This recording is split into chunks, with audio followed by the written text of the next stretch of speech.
Hi, good evening. Welcome மக்களே. நேற்று current affairs upload பண்ண லேட் ஆகிடுச்சு. அதை நாங்கள் அப்லோட் பண்ணோம். ஏன் வந்துட்டு யூடியூப்பில் இந்த மாதிரி ஃபஸ்ட்டு ஒரு ப்ராப்ளம் இருந்தது, இப்போ என்ன இஷ்யூன்னு தெரில. ஸோ இன்றைக்கும் நான் அப்லோட் பண்ணுறேன், பார்க்கலாம். சீக்கிரம் முடிஞ்ச வரைக்கும் அப்லோட் பண்ணி ரிசால்வ் பண்ண பார்க்குறேன்.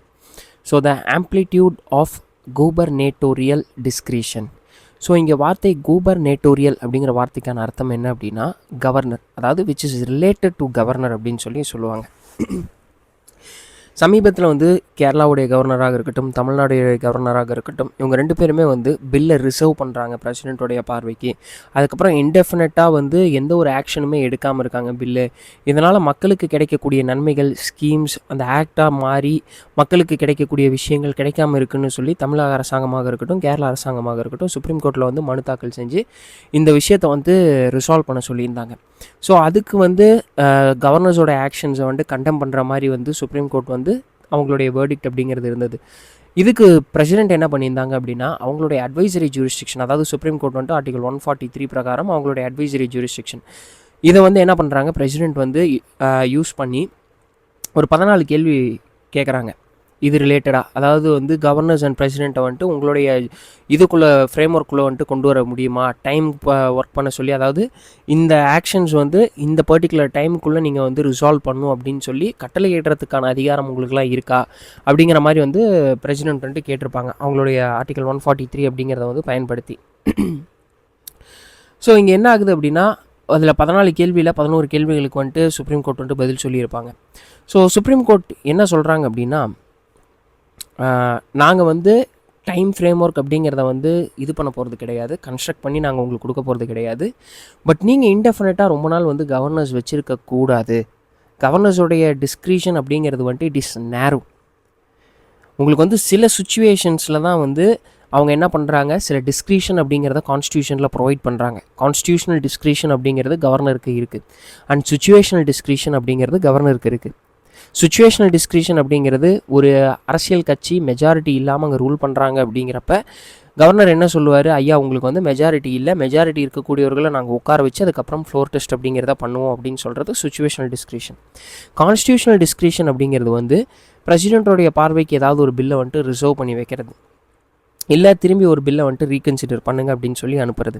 ஸோ ஆர்டிகல் 200, 201 இந்த மாதிரியான டிஸ்க்ரிஷன் அப்படிங்கிறது வந்துட்டு அசன்ட் கொடுக்கலாம், வித்ஹெல்டு பண்ணலாம், ரீகன்சிடர் பண்ணுங்கன்னு திருப்பி அனுப்பலாம். அதே பில் வந்துட்டு ஸ்டேட் லெஜிஸ்லேச்சர் திரும்பி கவர்னர் கிட்ட பாஸ் பண்ணுறாங்கன்னா கவர்னர் கண்டிப்பாக அதுக்கு வந்துட்டு இது கொடுத்தே ஆகணும், மஸ்ட் ஆக்ட் அண்ட் கிவ் அசன்ட் அப்படின்னு சொல்லியிருக்காங்க. இப்போ கவர்னர் வந்து நிறைய பில்லுக்கு அரௌண்ட் வந்து பார்த்தோம் அப்படின்னா 7 to 8 years சில ஸ்டேட்ஸில் வந்து இன்டெஃபினட்டாக அவங்க வந்து பில்லை வந்து பெண்டிங்லேயே வச்சுருக்காங்க. இதை என்ன சொல்கிறாங்கன்னா அன்கான்ஸ்டியூஷனல் அப்படின்னு சொல்கிறாங்க. அதே மாதிரி மக்களால் தேர்ந்தெடுக்கப்பட்ட பிரதிநிதிகளுடைய எய்ட் அண்ட் அட்வைஸை இந்த மற்ற விஷயங்களில் அவங்க என்ன பண்ணக்கூடாது அப்படின்னா மீறக்கூடாது. சில லிமிட்டட் சுச்சுவேஷன்ஸில் மட்டும் நீங்கள் வந்து மீறத்துக்கான வாய்ப்புகள் இருக்குது. எய்ட் அண்ட் அட்வைஸை வந்துட்டு நீங்கள் ஃபாலோ பண்ணாமல் இருக்கலாம். பட் எல்லா இடத்துலையுமே நீங்கள் வந்து எக்ஸப்ஷனல் கிடையாது, யூ ஷுட் ஃபாலோ. அதாவது எலெக்டட் ரெப்ரசன்டேட்டிவ்ஸ் எய்ட் அண்ட் அட்வைஸை நீங்கள் வந்துட்டு ஃபாலோ பண்ணணும். ஏன் இதை வந்துட்டு சுப்ரீம் கோர்ட் சொல்கிறாங்க அப்படின்னா, சென்ட்ரல் கவர்மெண்ட் வந்து கவர்னர்ஸை மிஸ்யூஸ் பண்ணுறாங்க, பொலிட்டிக்கல் ஆக்டர்ஸாக கவர்னர்ஸ் வந்துட்டு பிஹேவ் பண்ணுறாங்க.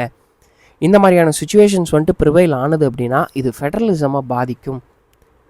ஏற்கனவே வந்து சென்ட்ரல் ஸ்டேட் ரிலேஷன்ஸ் பேசிஸில் நிறைய வந்து கமிஷன் செட் பண்ணியிருக்காங்க. Punchhi commission, Sarkaria commission, Venkatachaliah commission. So இந்த மாதிரி கமிஷன்ஸ் எல்லாமே அவங்க ரெக்கமெண்டேஷன்ஸ் என்ன அப்படின்னா, கவர்னர் எக்ஸசிவ் டிஸ்க்ரிஷனோட செயல்படக்கூடாது. கவர்னர் இந்த மாதிரி செயல்படுறது வந்துட்டு விச் இஸ் அன்ஹெல்தி ப்ராக்டிஸ்.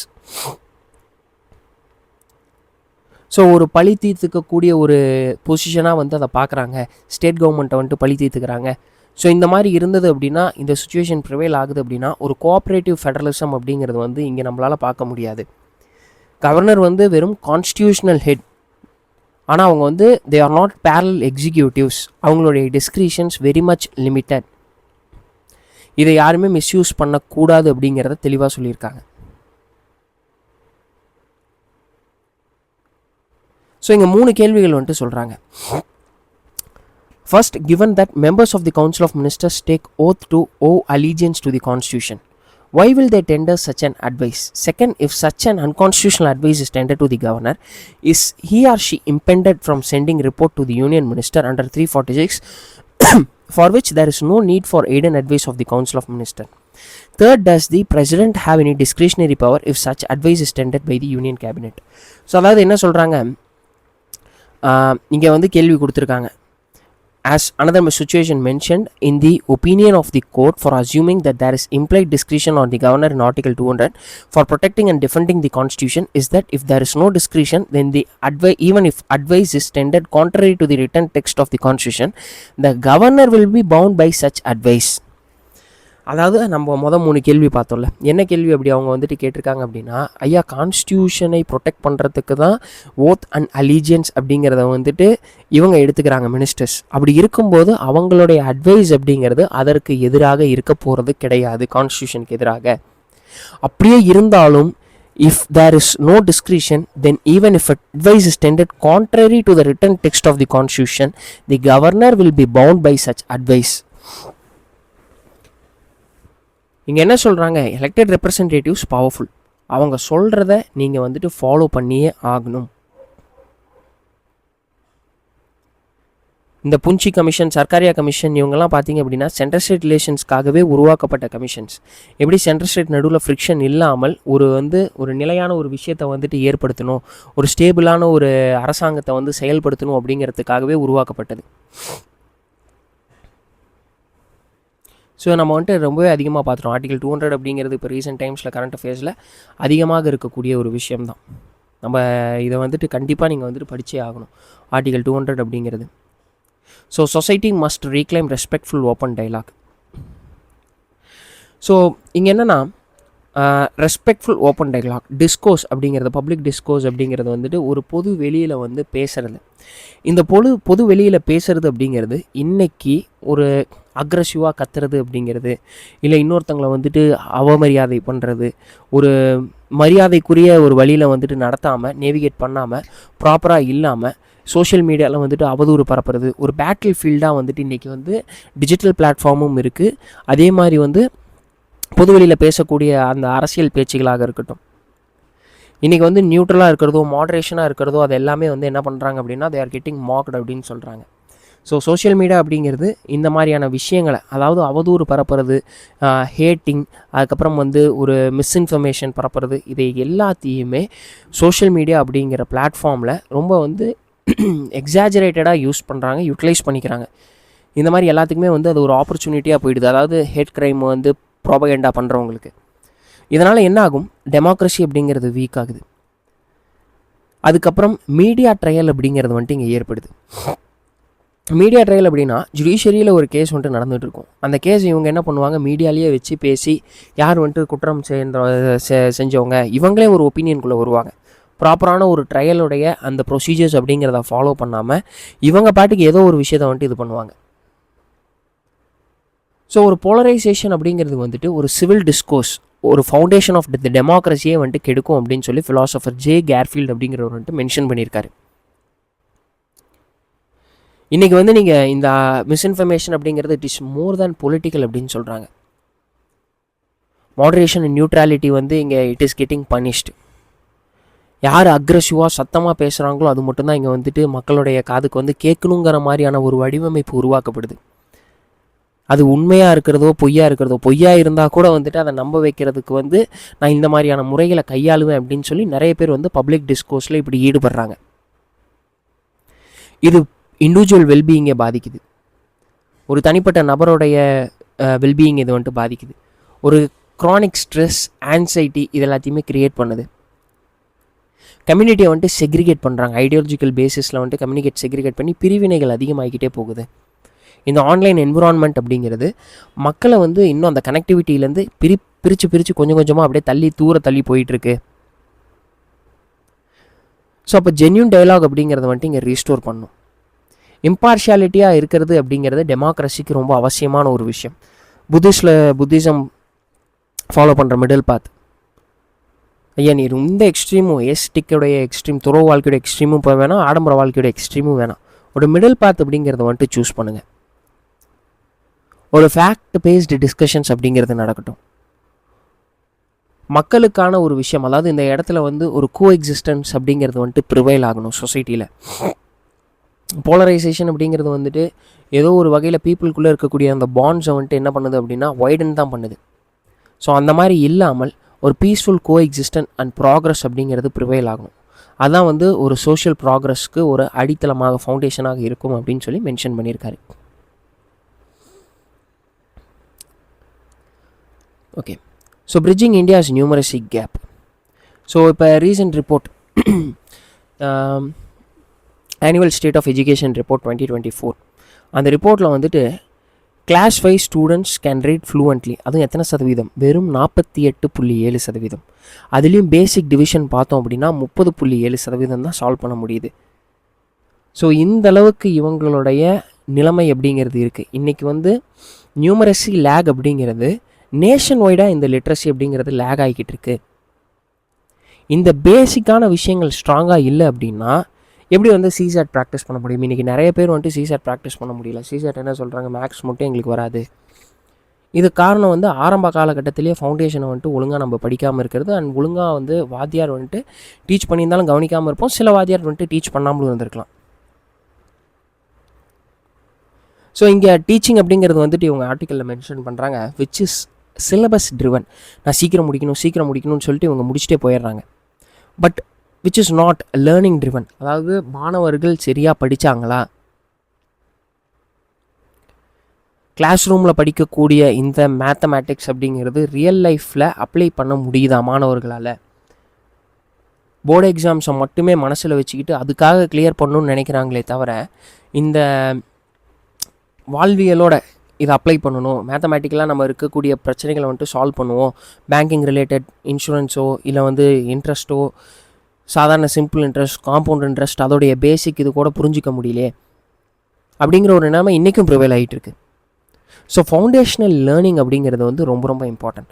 அந்த ஃபவுண்டேஷனல் லேர்னிங் இல்லாததுனால ஹையர் போர்டு எக்ஸாம்ஸில் ஃபெயிலியர்ஸ் அப்படிங்கிறது ஏற்படுது. ஸோ அவங்களுக்கு அந்த பேசிக் மேத்தமேட்டிக்ஸ் ஸ்கில்ஸே இல்லை அப்படின்னா ஒரு ஸ்கில் டெவலப்மெண்ட் அப்படிங்கிறதுல வந்து அவங்களுக்கு வந்து ஒரு ஈடுபாடு இருக்காது. ஸோ ஸ்கில்ஸ் இல்லை அப்படிங்கிறப்ப என்ன ஆகும்? அன்எம்ப்ளாய்மெண்ட் அப்படிங்கிறது அதிகமாகும், இன்இக்வாலிட்டி அப்படிங்கிறது அதிகமாகும். ஸோ கவர்மெண்ட்டும் ஃபவுண்டேஷனல் லிட்ரஸி அண்ட் நியூமரசி, அதாவது நிப்புன் பாரத், அதெல்லாம் வந்து எக்ஸ்டெண்ட் பண்ணி என்ன பண்ணுறாங்க அப்படின்னா ஏதாவது ஒரு வகையில் இதெல்லாமே இன்க்ரீஸ் பண்ணும். ஸ்கில்ஸு, பேசிக் மேத்தமேட்டிக்ஸ் ஃபவுண்டேஷன்ஸ், அந்த ஃப்ராக்ஷன்ஸ், டெசிமல்ஸ், பர்சன்டேஜ், ரேஷியோஸ், இதெல்லாத்தையுமே கொண்டு வரணும். வந்து லேர்னிங் ட்ரிவனாக மூவ் ஆகிட்டு அதுக்கப்புறம் அகாடமிக்கலாக இவங்க வந்துட்டு சக்ஸஸ் ஆகணும் அப்படிங்கிற ஒரு பார்வையில் வந்துட்டு மூவ் ஆகணும். ஒரு கான்செப்சுவல் அண்டர்ஸ்டாண்டிங் அப்படிங்கிறது வந்து க்ரியேட் ஆனால் மட்டும்தான் இந்த நியூமரசி க்ரைசிஸை வந்துட்டு நம்மளால் சால்வ் பண்ண முடியும் அப்படின்னு சொல்லி மென்ஷன் பண்ணியிருக்காங்க. இது மேக்ஸ் மட்டும் கிடையாது, ஈவன் சயின்ஸ்லேயும் வந்து இந்த மாதிரியான பிரச்சனை அப்படிங்கிறது இருந்துக்கிட்டே ப்ரிவைல் ஆகிக்கிட்டே இருக்குது. ஒரு ரோட்டில் நீங்கள் அதாவது குருட்டு மனப்பாடம் பண்ணிவிட்டு நான் அதை அப்படியே வந்து எழுதுவேன் அப்படிங்கிற மாதிரியான மனநிலை. பட் அண்டர்ஸ்டாண்டிங் அப்படிங்கிறது இங்கே சுத்தமாக கிடையாது. ஸோ நிப்புன் பாரத் ஸ்கீம் அது என்ன அப்படிங்கிறது வந்துட்டு கமெண்ட்டில் சொல்லுங்கள். So what is supreme court's advisory opinion imply? So supreme court வந்துட்டு அட்வைசரி, அதாவது ஆர்டிகல் 143 கீழே வந்துட்டு பிரசிடென்ட் இப்போ கேட்டிருந்தாங்க அப்படின்னா, ஏற்கனவே இதை நம்ம ஃபஸ்ட் ஆர்டிக்கல்லையே பேசினா தான், ஆர்டிகல் 200 and 201 பேசிஸில் வந்து. ஸோ என்ன விஷயம் அப்படின்னா, ஒரு 2 ஜட்ஜ் பெஞ்ச் வந்து state of Tamil Nadu versus governor of Tamil Nadu அப்போ என்ன பண்ணியிருந்தாங்க, ஒரு 3 month லிமிட் அப்படிங்கிறத வந்துட்டு செட் பண்ணியிருந்தாங்க. இதை நான் ஃபஸ்ட்டே சொல்லியிருந்தேன்.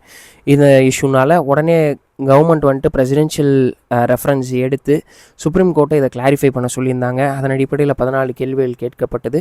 ஸோ அதில் வந்துட்டு 11 கேள்விகளுக்கு வந்துட்டு பதில் சொல்லியிருந்தாங்க. ஆர்டிகல் 200 அப்படிங்கிறதுல வந்துட்டு டைம் ஃப்ரேம் ஒர்க் அப்படிங்கிறத நாங்கள் செட் பண்ண முடியாது, ஒரு லிமிட்டட் ஜுடிஷியல் ரிவ்யூ தான் இருக்குது அப்படின்னு சொல்லி சுப்ரீம் கோர்ட் வந்து மென்ஷன் பண்ணியிருப்பாங்க.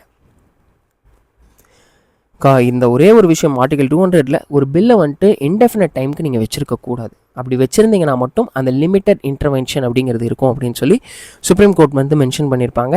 அண்ட் அதே மாதிரி வந்து ஷாம்ஷர் சிங் 1974 அண்ட் நபம் ரெபியா இந்த கேசஸில் வந்துட்டு என்ன சொல்கிறாங்க அப்படின்னா, governor is not a parallel authority. இதை வந்துட்டு அவங்க தெளிவுபடுத்திட்டாங்க. அதே மாதிரி சுப்ரீம் கோர்ட் இன்னொரு விஷயம், நாங்கள் வந்து இந்த ஆர்டிகல் 142 எக்ஸைஸ் பண்ணி நாங்கள் நடைமுறைப்படுத்த முடியாது, அதுக்கும் சில லிமிட்ஸ் இருக்குது அப்படின்னு சொல்லி மென்ஷன் பண்ணியிருப்பாங்க. The government had questioned whether actions of governors and president can be made justiciable at a stage prior to enactment of a bill into a law. The reference also sought an opinion on the extent of powers that can be exercised by the Supreme Court under Article 142. So இதெல்லாம் ரொம்ப வைடராக இருக்குன்னு சொல்லி supreme court சில 3 கேள்விகளுக்கு வந்துட்டு பதில் சொல்லலை. Article 142 அப்படிங்கிறத நம்ம டிஸ்கஸ் பண்ணியிருந்தோம், which is a decree or order. என்னென்னா வந்து அதுக்கான லெஜிஸ்லேட்டிவ் ப்ராசஸ் அப்படிங்கிறது இல்லாமல், லெஜிஸ்லேஷன் அப்படிங்கிறது இல்லாமல் இருக்கும். ஸோ உடனே வந்து நம்ம என்ன பண்ணுவோம் அப்படின்னா, அந்த இடத்துல வந்து சுப்ரீம் கோர்ட் இன்டர்வெயின் பண்ணி பேரறிவாளன் ரிலீஸாக இருக்கட்டும், டெல்லியில் என்விரான்மெண்ட் பேசிஸில் இஷ்யூஸாக நான் வந்துட்டு ஒரு இது பண்ணுறேன், ப்ராசஸ் வந்துட்டு ஸ்டார்ட் பண்ணலாம் அப்படிங்கிற மாதிரி ஆர்டிகல் 142 வந்துட்டு பயன்படுத்த முடியும். அதை விரிவாக நீங்கள் வந்துட்டு சொல்லுங்கள், அதை பற்றி அட்வைஸ் பண்ணுங்கள் அப்படின்னு சொல்லி கேட்டிருப்பாங்க பிரசிடென்ட். பட் அதுக்கெலாம் தெளிவாக வந்துட்டு ஃபுல்லாக பதில் அப்படிங்கிறது கிடையாது. ஸோ கவர்னரி டிஸ்கிரிஷன் அப்படிங்கிறது only in rare and constitutionally defined சுச்சுவேஷன்ஸில் மட்டும்தான் பார்க்க முடியும் அப்படிங்கிறத சொல்லியிருப்பாங்க. இந்த டைம் லிமிட் டிபேட் அப்படிங்கிறது வந்துட்டு ஸ்டில் இருந்துக்கிட்டே இருக்குது. ஆனால் சுப்ரீம் கோர்ட் ஒரே ஒரு விஷயம் மட்டும் சொல்லிட்டாங்க, ரீசனபிள் டைம் எடுத்துக்கலாம், பட் நோ இன்டெஃபினட் டிலேஸ். இங்கே ஃபெடரலிசம் அப்படிங்கிறது தான் விச் இஸ் ப்ரைமரியாக நமக்கு வந்துட்டு ஃபோக்கஸ் பண்ண வேண்டிய ஒரு விஷயம். ஒரு டெட்லாக் சுச்சுவேஷன் அப்படிங்கிறத கவர்னர் வந்து இது பண்ணக்கூடாது அப்படின்றத சொல்லியிருப்பாங்க. So labour and honour, smooth execution of labour quotes.